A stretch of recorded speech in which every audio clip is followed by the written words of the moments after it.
A Apple está prestes a destruir o metaverso de Zuckerberg, antes mesmo dele ser lançado. É inegável que o Zuckerberg está colocando todas as suas fichas no metaverso, mas isso está se tornando cada vez mais difícil de acontecer. Depois que Mark mudou o nome da sua empresa de Facebook para Meta, as coisas começaram a ficar complicadas para ele. É só olharmos para o valor da sua empresa, que simplesmente perdeu quase 240 bilhões de dólares em um único dia. E claro que isso se dá por diversos motivos. Um deles pode ter sido a queda nos resultados de lucros esperados, sendo abaixo de 26%. Mas não só isso, a sua concorrência também está aumentando com outras grandes empresas de tecnologia. É inegável que todos querem ganhar dinheiro na próxima era da internet, mas ninguém está concorrendo tanto com Zuckerberg quanto a Apple. Eu sei que à primeira vista isso pode te chocar um pouco, já que normalmente associamos a Apple apenas a seus iPhones e MacBooks, mas a empresa possui três grandes estratégias de negócios mais avançados que irão tornar a jornada de Zuckerberg difícil. Conforme o desenvolvimento tecnológico cresce em uma progressão geométrica e eleva a produtividade das pessoas cada vez mais, nós começamos a falar de um mercado trilionário no mundo todo. E é claro, as empresas querem entrar nesse mercado o quanto antes. Por isso, vamos ver como a Apple planeja ganhar esse mercado e se manter a maior das empresas.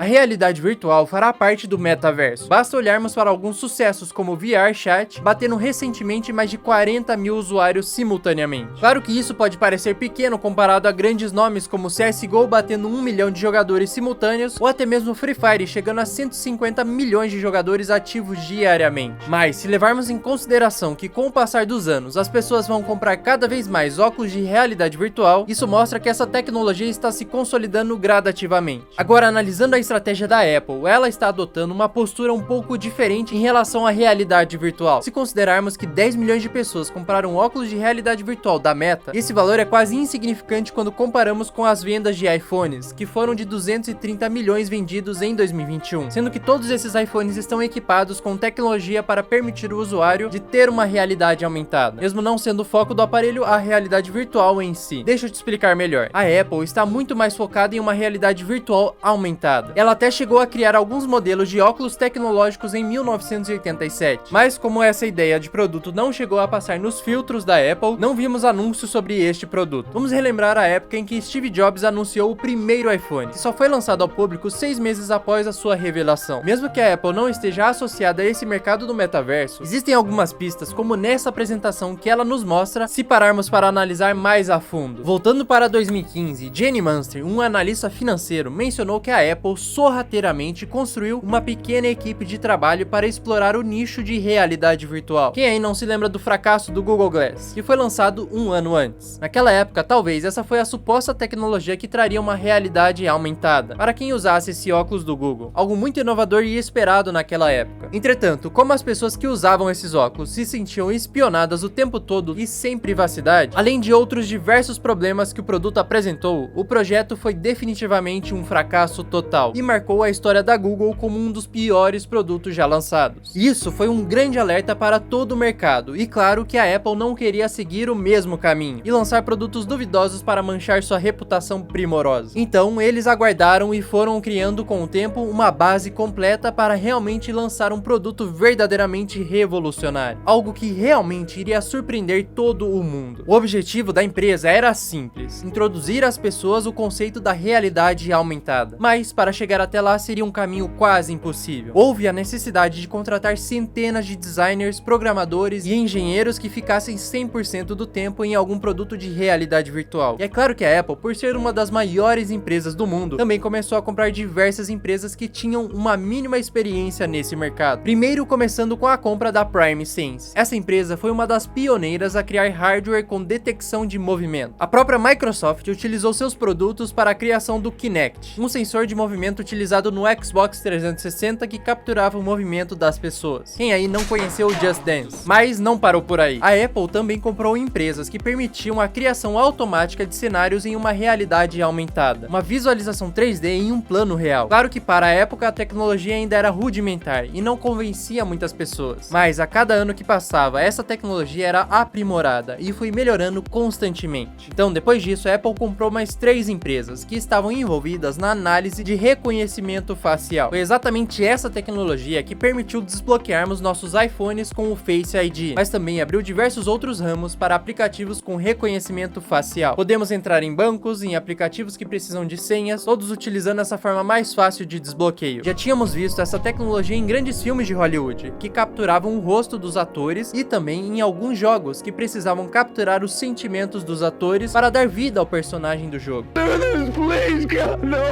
Esse foi um grande passo que permitiu ter emoções humanas no metaverso. Poder reconhecer visualmente o que uma pessoa está sentindo através de uma tela virtual é algo que as empresas vendem muito para nos impressionar. Resolvido esse problema, o próximo passo da Apple foi focar em empresas que trabalhassem com realidade virtual e aumentada. Em 2017, a Apple comprou a VR Vana, uma empresa que estava impressionando as pessoas com seu headset, possibilitando até mesmo monitorar suas mãos sem a necessidade de luvas ou controles. Então, mais um ano se passou e eles compraram a Aconia Holographics, uma empresa que fabricava visores para óculos de realidade aumentada. Percebeu toda essa estratégia sutil, mas genial da Apple? Ela nunca esteve envolvida diretamente com o metaverso, mas usou de toda a sua capacidade para comprar outras empresas que estivessem de alguma forma relacionada com tecnologia de realidade aumentada, nunca anunciando envolver os seus produtos diretamente. Mas agora, voltando para aquela história do Google Glass, a Apple não descartou a possibilidade de criação de óculos com realidade aumentada, e em 2021 anunciou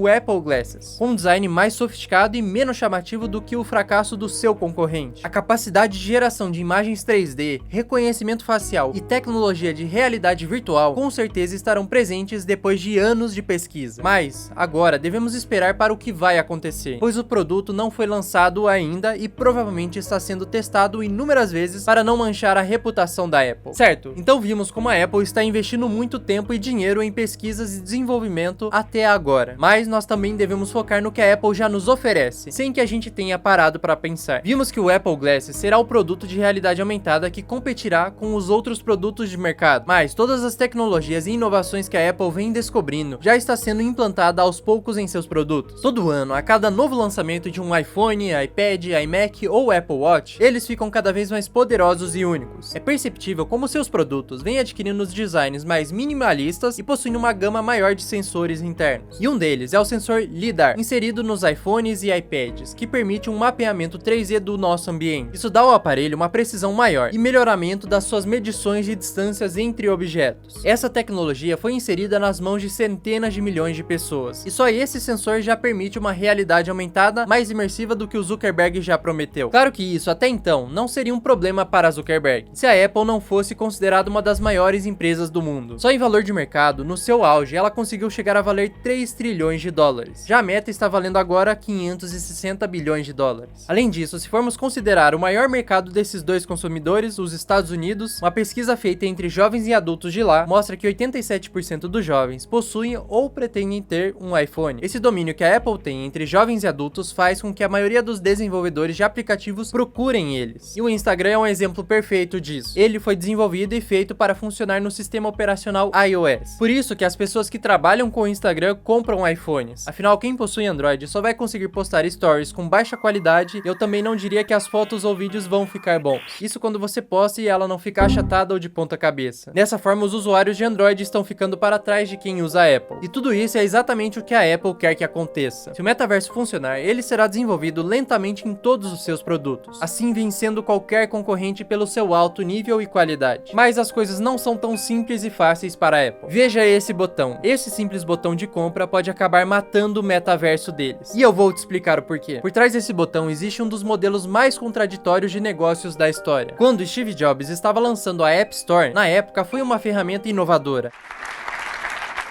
E todos ficaram impressionados. Uma loja de aplicativos que não iria existir cobrança em aplicativos gratuitos, sem taxas de cartões de crédito, hospedagens ou de marketing. Algo realmente incrível para a época. Mas isso iria mudar alguns anos depois. A corrida das empresas de desenvolverem aplicativos para a Apple funcionou muito bem, pelo menos para aqueles que monetizaram em cima de publicidade e não criaram um aplicativo pago. Se analisarmos os 10 aplicativos mais baixados no mundo, o Facebook e a Google controlam a maioria desses apps, e consequentemente consequentemente a Apple perdeu uma grande fatia desse bolo de receita com as publicidades que esses aplicativos gratuitos geram. Hoje em dia, existe uma maior adoção para aplicativos pagos ou serviços de assinatura. É só olharmos o exemplo do Fortnite, faturando mais de 9 bilhões de dólares nos seus 2 primeiros anos. Mesmo sendo um jogo gratuito, as pessoas estão dispostas a gastar dinheiro, pois amam o jogo. Além disso, ele está sendo utilizado como uma ponte para o metaverso. O Fortnite começou apenas como mais um jogo de tiro de Battle Royale, mas agora está se expandindo, tendo até shows dentro do game. A Apple também possui um segundo obstáculo que ela mesma está criando, que são suas taxas nas lojas de aplicativos. Embora em 2008 desenvolver aplicativos para a Apple fosse algo interessante, agora isso é algo questionável. A Apple está sendo investigada por cobrar taxas de 30% sobre as receitas de aplicativos que não são da própria empresa, porque isso cria um certo monopólio. O próprio Spotify já entendeu que não faz sentido concorrer com o Apple Music, tendo essa grande desvantagem sobre os 30%. E até mesmo Elon Musk criticou esse posicionamento da Apple, alegando que essa atitude da Apple seria como se a gente precisasse pagar imposto para usar a internet. Em 2011, um executivo da Apple propôs reduzir essas taxas depois que a empresa começasse a faturar 1 bilhão de dólares. Mas depois que ela começou a faturar mais de 80 bilhões de dólares por ano com a App Store, as taxas ainda continuaram. No fim, por que isso importa e como afeta o metaverso de Zuckerberg? Antes de resolver isso, precisamos definir alguns conceitos sobre o metaverso. Já sabemos que para estar no metaverso não é apenas ter um óculos VR, colocar na cabeça e pronto. Na verdade, é muito mais do que isso. Precisamos enxergar o metaverso como uma nova forma de internet para os próximos 5, 10 ou 15 anos. De fato, os óculos de realidade virtual podem ser interessantes e muito bem usados, mas talvez isso seja apenas 1% do que estamos imaginando do metaverso. Temos que entender que já existem desenvolvimentos que permitem a integração de uma realidade virtual com o mundo real hoje. E até mesmo é de se esperar que economias inteiras estejam atreladas ao mundo virtual. E sim, isso já está acontecendo. Já podemos ver isso com as criptomoedas movimentando bilhões de dólares e tudo isso sem que elas existam de fato no mundo real e físico. Ou até mesmo o desenvolvimento de jogos que possuem boa parte das receitas advindas de itens ou bens virtuais. Então, se cada vez mais as economias virtuais estão se fortalecendo e as pessoas estão movimentando mais dinheiro dentro desse mundo virtual, a própria Apple pode se autodestruir querendo cobrar 30% sobre as receitas de todos os aplicativos, impondo uma barreira no desenvolvimento e inovação sobre eles. A App Store, quando lançada, foi algo incrível, que apresentou ao mundo a ideia de aplicativos que facilitam o dia a dia das pessoas, e sendo cada aplicativo revisado pela própria Apple antes de poder ser baixado na loja. Esse filtro que a Apple implementou em seus aplicativos beneficiou a adoção de mais usuários, já que as pessoas poderiam se sentir confortáveis sabendo que nenhum aplicativo perigoso estaria ali na loja esperando para ser baixado. Mas a Apple não só impôs essa barreira de aplicativos maliciosos, como também criou um sistema anticompetitivo. Steve Jobs mandou um e-mail para a equipe da Apple deixando bem claro que o iBooks deve ser o único aplicativo de livros no iOS. E isso explica a dificuldade que usuários Apple têm de adquirir e-books do Kindle em seus iPhones. Voltando para o nosso metaverso, temos que lembrar que a Apple possui maior participação de mercado em relação aos jovens adultos. E serão essas pessoas que farão impulsionar o metaverso. Então Zuckerberg terá que pensar nesse problema que está por vir. O enfoque que a Apple está dando para sua equipe de desenvolvimento de hardware de ponta e mantendo suas altas taxas sobre a App Store, criando um grande monopólio, está tornando a empresa uma das maiores competidoras no metaverso. Em 1983, Bill Gates estava apresentando ao público o que seria a internet. E os computadores de mesa estavam se tornando cada vez mais populares nas casas das pessoas. E simplesmente essa revolução de como as pessoas iriam viver estava prestes a mudar. A Apple era apenas uma pequena empresa, fundada dentro de uma humilde garagem, mas extremamente ambiciosa para a época. Steve Jobs fez um discurso memorável em uma conferência internacional de design e simplesmente suas palavras foram à frente do seu tempo. Apple's strategy is really simple.